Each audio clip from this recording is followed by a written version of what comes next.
ప్రజాప్రతినిధిగా ఎన్నికైన వాళ్ళు సర్పంచ్ మొదలుకొని ఎంపీ స్థాయి వరకు వివిధ దశలలో ఉన్న ప్రజాప్రతినిధులు ఎవరైనా కూడా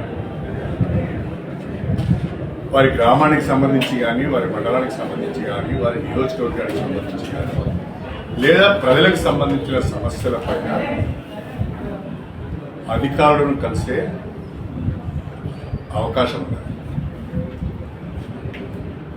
తహసీల్దార్ని కలుస్తాము, ఆర్డీఓని కలుస్తాము, కలెక్టర్ని కలుస్తాము, హెచ్ఓడిని కలుస్తాము, సెక్రటరీని కలుస్తాము, పని కాకుంటే మంత్రిని కలుస్తాము, పని కాకుంటే ముఖ్యమంత్రి గారు కలిసి కూడా మనం ఎప్పటికప్పుడు నివేదిస్తుంటాం. విజ్ఞాపన పత్రాలు, వినతి పత్రాలు ఇస్తుంటాం. అది ప్రజాప్రతినిధులకు ఉన్న ఒక ప్రాథమిక హక్కు. ఇవాళ ఒక ఎమ్మెల్సీ కానీ, ఒక ఎంపీ కానీ, ఒక ఎమ్మెల్యే కానీ వాళ్ళకి పరిధులు లేవు. ఎవరి దగ్గరికైనా వెళ్ళొచ్చు, వినతి పత్రం ఇవ్వచ్చు, సమస్య వారికి తీసుకురావచ్చు. అదే పద్ధతిలో ఆ ప్రోటోకాల్కు లోబడే స్టేషన్ గన్పూర్ నియోజకవర్గానికి సంబంధించిన చీపూరు, జీడికల్లు, నవాబ్పేట, మన మల్లన్నగుట్ట, మల్లికుదుర్ల, గట్టుమల్లన్న, తిరుమలనాథ స్వామి టెంపుల్, ఈ 5 దేవాలయాలకు సంబంధించిన చైర్మన్లను కూడా నా వెంట తీసుకొని కమిషనర్ గారు ఎండోమెంట్స్ యొక్క టైం తీసుకొని మా ఆలయాల అభివృద్ధి పైన మీతో మాట్లాడవలసిన అవసరం ఉంది. టైం తీసుకుని వెళ్ళి వారి ఆఫీస్కి నేను వెళ్ళాను. వారి ఆఫీస్కి నేను వెళ్ళి ఆలయాల వారిగా వారికి మా చైర్మన్లతో రిప్రజెంటేషన్ ఇప్పించాను. ఇప్పించినప్పుడు వారు ఒక మాట అన్నారు, దేవాలయ శాఖ దగ్గర నిధులు ఎక్కువ లేవు, కొంచెం మాకు కూడా ఇబ్బందిగా ఉంది అంటే నేను అప్పుడు ఏం చెప్పానంటే, ప్రతి దేవాలయంలో అత్యవసరంగా చేపట్టవలసిన పనులు ఏమున్నాయో మీరు గుర్తించి ఎస్టిమేట్స్ తయారు చేసి నాకు ఇవ్వండి. నేను ముఖ్యమంత్రి గారి దగ్గరికి వెళ్ళి కొన్ని నిధులు తెచ్చుకునే ప్రయత్నం చేస్తానని చెప్పాను.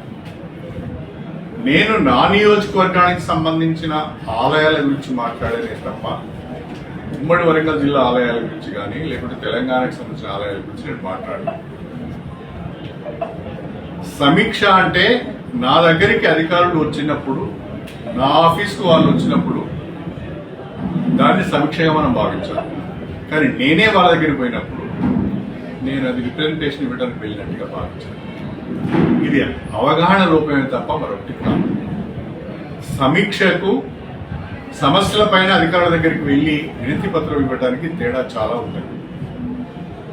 మీరు కూడా అప్పుడప్పుడు మీ వ్యక్తిగత హోదాలలో కూడా వెళ్ళి అధికారులను కలుస్తూ ఉంటారు. నేను గన్పూర్ ఎమ్మెల్యేగా నాకు చెప్పకుండా మీరు ఎట్లా పోయిలేనా అనగలుగుతాను. ఒక సర్పంచ్ కానీ, ఒక ఎంపీపీ కానీ, ఒక సింగిల్ విండో చైర్మన్ కానీ నాకు తెలియకుండా చాలామంది మా మున్సిపల్ చైర్మన్ గారు కానీ ఎవరైనా కూడా వారికి సంబంధించిన సమస్య పైన వారు వెళ్ళి అధికారులు కలిసే అవకాశం ఉంది. నాకు చెప్పకుండా మీరు ఎట్లా వెళ్ళారు, నా నియోజకవర్గంలో నా పరిధి, నా అధికారం దాటి మీరు ఎట్లా వెళ్ళారు అని మనం అనలేము. అంతేకాకుండా రాజ్యాంగం ప్రకారం, బిజినెస్ రూల్స్ ప్రకారం సమీక్ష మంత్రులు మాత్రమే చేయగలుగుతారు, లేదా క్యాబినెట్ ర్యాంకు ఉన్న వ్యక్తులు మాత్రమే చేయగలుగుతారు. ఎమ్మెల్యేలు, ఎంపీలు సమీక్ష చేయరు, సమీక్షలో పాల్గొంటారు. ఒకవేళ నేను కలెక్టర్ దగ్గరికి వెళ్ళిందంటే అది సమీక్ష కాదు. కలెక్టర్ నా దగ్గరికి వస్తే అది సమీక్ష. నేను కలెక్టర్ దగ్గరికి పోతే అది రిప్రజెంటేషన్ ఇచ్చినట్టుగా. నేను నా నియోజకవర్గ ఆలయాల అభివృద్ధి గురించి, వాటి రిపేర్స్ గురించి, వాటి రెనోవేషన్స్ గురించి అర్చకులు లేరు, ఈవోలు లేరు, ఇది కొంచెం చూడండి అని చెప్పడానికి మాత్రమే కమిషన్ దగ్గరికి పోయిన తప్ప మొత్తము శాఖ పైన సమీక్ష నేనే ఎలా చేస్తాను, నాకేమీ అధికారం ఉన్నది. అలా అనుకోవడానికి కూడా అవకాశం లేదు, అలా అర్థం చేసుకోవడానికి కూడా అవకాశం లేదు. తప్పుగా అర్థం చేసుకున్నాను అనేది నా అభిప్రాయం. తర్వాత ఏదో పేపర్లో చాలా విషయాలు వచ్చినాయి. ఏదో ఎవరు కోరిపోయి సీఎం గారికి రాశారు, ఇంకెవరికి రాశారు, వివరణ అడగాలని అన్నారు. అసలు నేను తప్పే చేయలేదు. వివరణ ఇచ్చే ప్రసక్తి ఎక్కడి నుంచి వస్తుంది? నేను ఒక యాజ్ ఏ ప్రజాప్రతినిధిగా నా నియోజకవర్గ సమస్యలను అధికారుల దృష్టికి తీసుకువెళ్ళడానికి మాత్రమే వెళ్ళాను నేను.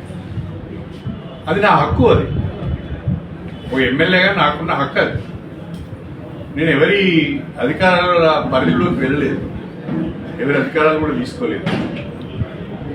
కాబట్టి ఈ రకంగా వార్తలు రావడం కొంచెం బాధాకరంగానే ఉంది. బిజినెస్ రూల్స్ నాకు తెలియదు కాదు. ఇన్నేళ్ల రాజకీయంలో చాలా బిజినెస్ రూల్స్ తెలుసు, చాలా క్రమశిక్షణతో కూడా ఉంటాను నేను. ప్రోటోకాల్ కూడా